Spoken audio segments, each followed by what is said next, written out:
January 1945. The Netherlands lies locked beneath winter. Canals are frozen solid, fields are empty. Church bells no longer ring for weddings, only for funerals. In narrow brick houses, children sit wrapped in coats meant for outdoors. Their cheeks are hollow. Their hands are still. Pots rest on stoves without fuel beneath them. Bread has become a memory measured in weeks, not days. Sugar, fat, milk, gone. Tulip bulbs are boiled and eaten, their bitterness swallowed in silence. Outside, wooden shoes scrape across snow, covered streets as civilians move slowly, conserving strength. Every step costs calories they do not have. Trams stand abandoned. Horses have vanished. Even trees have been stripped for firewood. Far beyond the frozen rivers and shattered rail lines, artillery rumbles faintly. The war is close, but relief is not. Then, one morning, unfamiliar sounds break the stillness. Engines. Voices speaking English. Vehicles rolling where none have passed for months. For the first time in a starving winter, the cold air carries something else. Hope, fragile, sudden, and overwhelming. The moment did not begin with victory speeches or flags, but with hunger finally meeting food. And that moment had been years in the making. How the Netherlands was pushed toward starvation by the winter of 1944, the Netherlands had already endured more than 4 years under German occupation. The invasion had come swiftly in May 1940. Within days, Rotterdam burned. After the Luftwaffe bombing, the Dutch government capitulated, and the country was folded into Hitler's expanding Reich. What followed was not constant front-line fighting, but something slower and more corrosive. Control. German authorities dismantled Dutch sovereignty piece by piece. Railways were seized. Industry was redirected toward the German war machine. Food production, once efficient and export-oriented, was brought under strict rationing. At first, civilians survived. Bread was limited but available. Potatoes remained on tables. Children were thin but alive. Resistance grew quietly. Illegal newspapers circulated. Railway workers sabotaged lines. Dutch families hid Jews, airmen, and draft evaders. Each act was answered with arrests, deportations, and executions. By 1942 and 1943, tens of thousands of Dutch Jews had already been transported east. Few would return. In June 1944, the sound of liberation reached the Netherlands from across the Channel. Allied forces landed in Normandy, opening the Western Front at last. As American, British, and Canadian armies pushed inland, the Netherlands became a prize, not just for morale, but for strategy. Its rivers controlled access to Germany's industrial heartland. Its ports could feed entire armies. Its bridges could decide the speed of the Allied advance. By September, hope surged. Operation Market Garden was launched. The bold airborne assault intended to seize key bridges and open a rapid path into Germany. American paratroopers dropped near Eindhoven and Nijmegen. British airborne forces pushed toward Arnhem. For a moment, liberation felt imminent, but the operation stalled. At Arnhem, the bridge was held too far too long. German resistance stiffened. Supply lines stretched thin. By late September 1944, Market Garden had failed. The southern Netherlands was partially freed. The north and west, including Amsterdam, Rotterdam, The Hague, remained occupied. The front line froze just as winter approached. That pause, more than any single battle, sealed the fate of millions of civilians still trapped behind German lines. And the consequences of that failure were about to extend far beyond the battlefield. The hunger winter begins. The German response to the stalled Allied advance was deliberate and devastating. In September 1944, as Dutch railway workers went on strike in support of the Allied push, German authorities retaliated with a transport embargo. Barges were halted. Rail shipments were suspended. Food from the rural eastern provinces could no longer reach the densely populated western cities. What had been scarcity became starvation. The winter of 1944-45 arrived early and with unusual severity. Temperatures dropped below freezing and stayed there. Canals iced over, cutting off the last remaining means of transport. Coal shipments ceased. Electricity faltered. Without fuel, kitchens went cold. Without transport, food disappeared. Daily rations collapsed to a fraction of survival needs. By November, adults were receiving less than 1,000 calories a day. By February, official rations in some areas fell below 500. Children weakened first. Elderly residents followed. People stripped cities of anything burnable. Park benches vanished. Doors were dismantled. Entire rows of trees were cut down in the night. Furniture was fed into stoves that barely warmed rooms. Food substitutes became normal. Sugar beets were chewed raw. Tulip bulbs were traded and boiled despite their toxicity. Bread, when found, was stretched with sawdust or potato peels. Hospitals filled with patients suffering from edema, night blindness, and extreme weight loss. Doctors documented children who could no longer cry. Schools closed, not because of bombing, but because students were too weak to walk.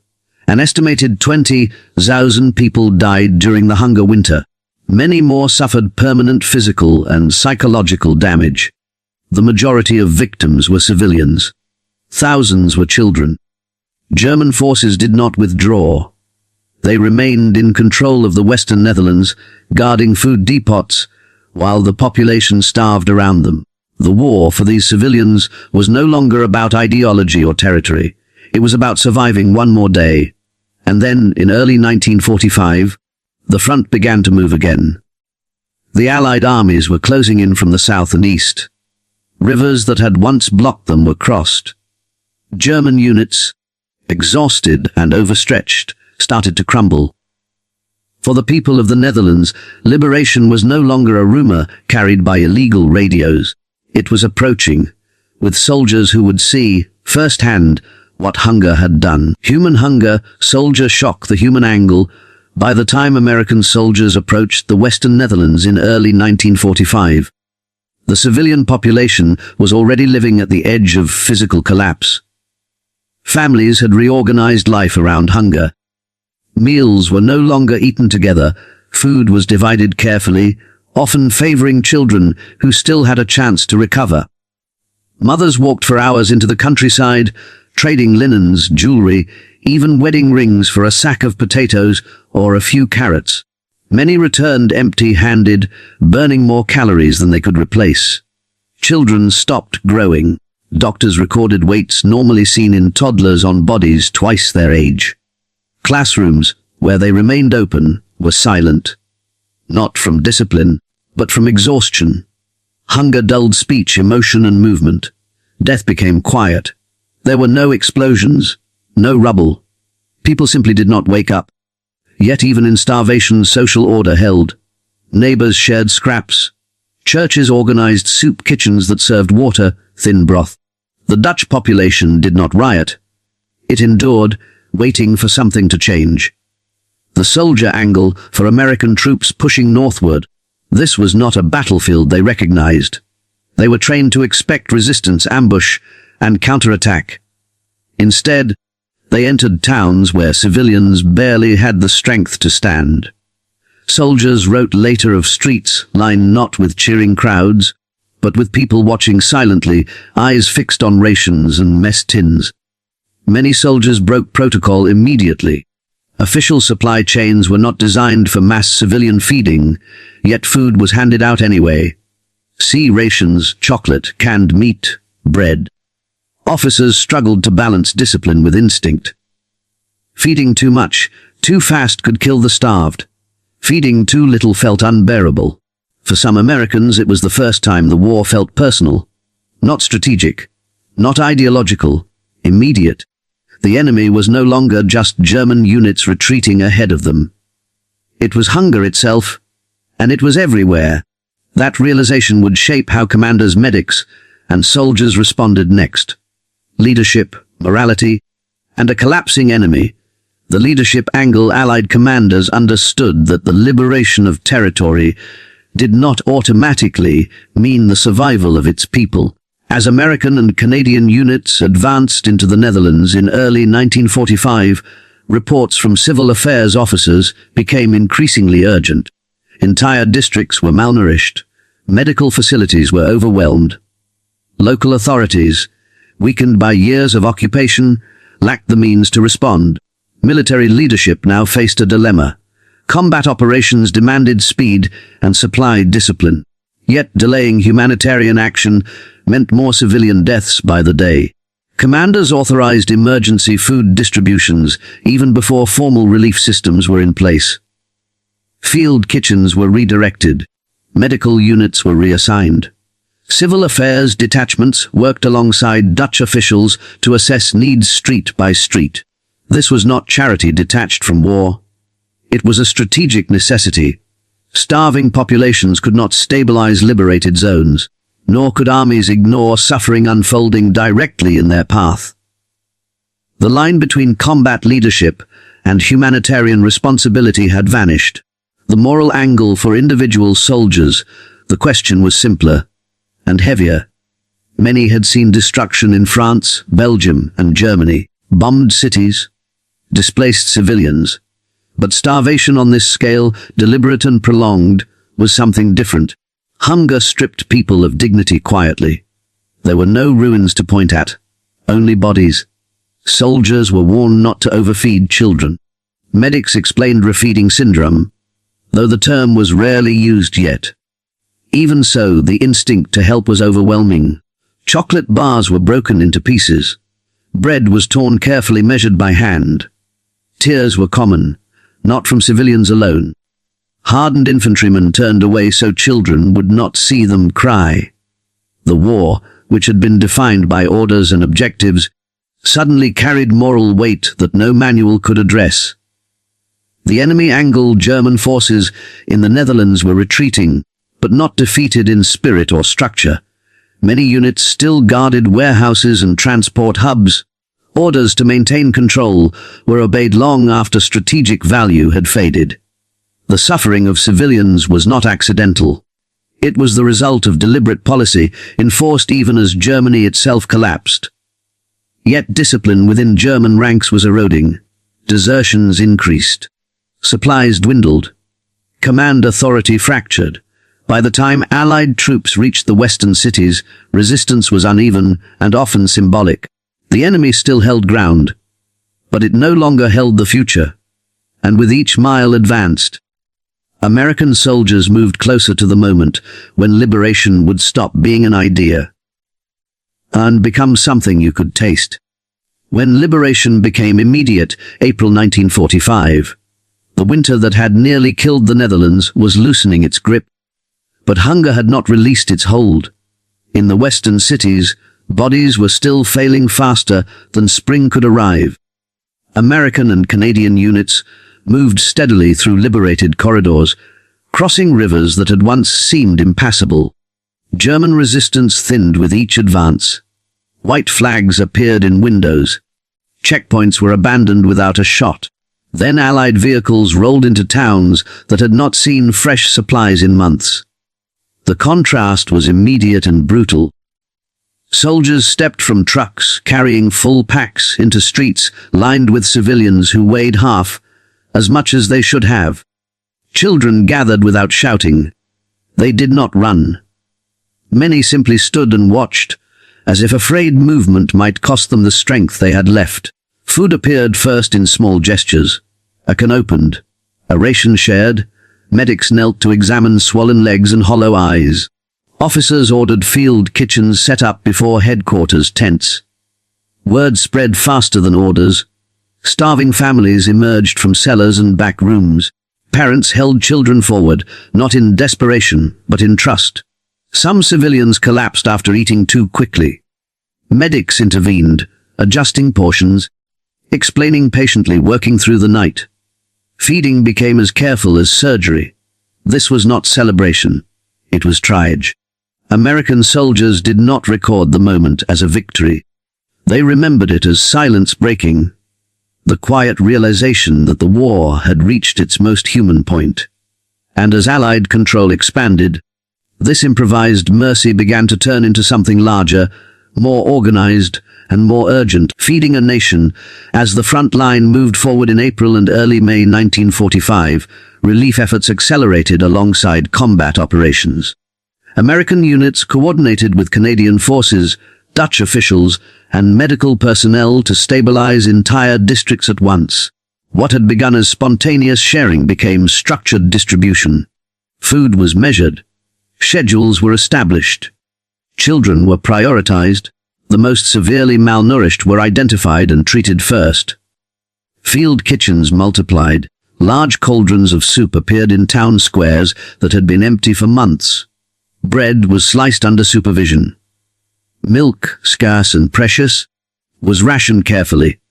Soldiers stood guard not against crowds but against chaos, ensuring order so everyone could eat. For many children, the first American-issued meal was not remembered for taste, but for what followed. Warmth returned, speech returned, eyes focused again. Some cried for the first time in weeks, startling parents who had grown used to frightening quiet.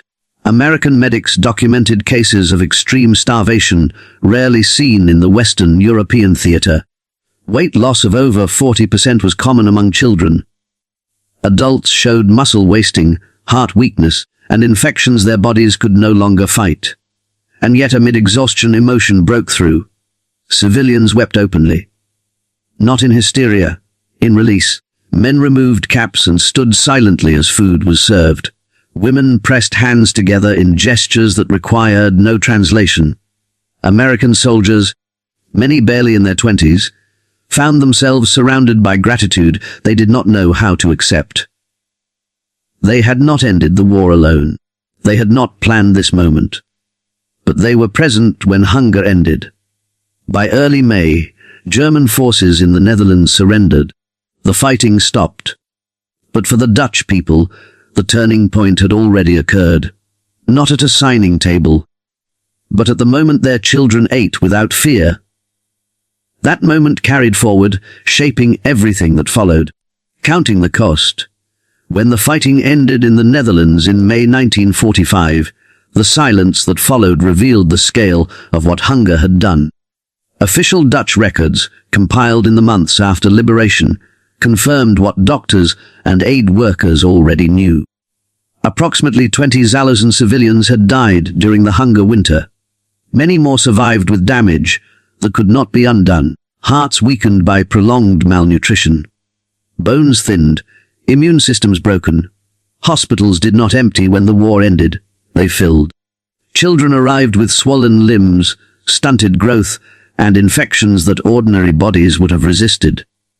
Some recovered quickly once fed, others did not.